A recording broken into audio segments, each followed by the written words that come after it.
Ni jambo la kiungwana alilolifanya Engineer Hersi kwa kila mchezaji wake, lakini hii ni babu kubwa kwa Yeo Kwasi Yatora, aenda kufutwa jasho kwa kazi kubwa aliyoifanya dhidi ya mechi ya JKT na Yanga.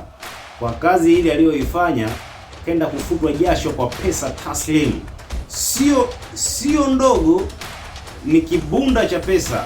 Hebu muone Engineer Hersi akiendelea kumfuta hapa mchezaji wake pendwa kabisa. Hii ni favorite kwa wanayanga wote kwa hili jambo lilolifanya Engineer Hersi.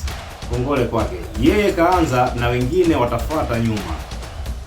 Hebu ona jinsi alivyokuwa mstaarabu, kwamba anafanya kile kitu moyo umegusa, sio kwa ajili tu kwamba atengeneze hiyo trending, lakini kwa hili tukio wala yeye akujua kwamba litakuwa liko trending hivyo. Ona huu ungwana aliyoufanya. Yeo Kwasi Yatora anasema kwamba hiyo pesa hatatumia yeye peke yake, atampelekea na Pacome Zouzoua, kwamba kuona mashabiki wa Yanga jinsi walivyokuwa na upendo na wanapenda kazi nzuri au kazi waliokuwa wanaifanya wao, bado wanahitaji support yao, wao wanahitaji kazi yake, na hii kama hamasa wanamuombea ili akapone zaidi. Yes, Engineer Hersi, hii ni jambo alilofanya ni kubwa sana. Sio rahisi kwa kiongozi mkubwa kama yeye kutoka kwenda kufanya donation kwa movement kama hii, kwenda kuomba pesa kwa mashabiki, wala hii ni favorite tu ya mashabiki.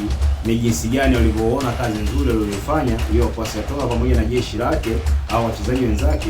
Kwa hiyo kazi walioifanya hawakusita kuingia mifukoni mwao tena, kwamba kwenda kumtumishia kwa kazi nzuri aliyoifanya. Yes, huyu ni Yeo Kwasi Yatora, anakizima pale Yanga. Ni mchezaji namba 2, mbavu ya kulia hiyo.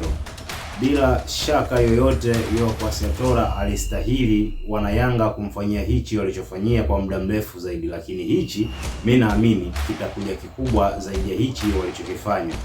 Yes, ameonyesha kiwango kizuri sana.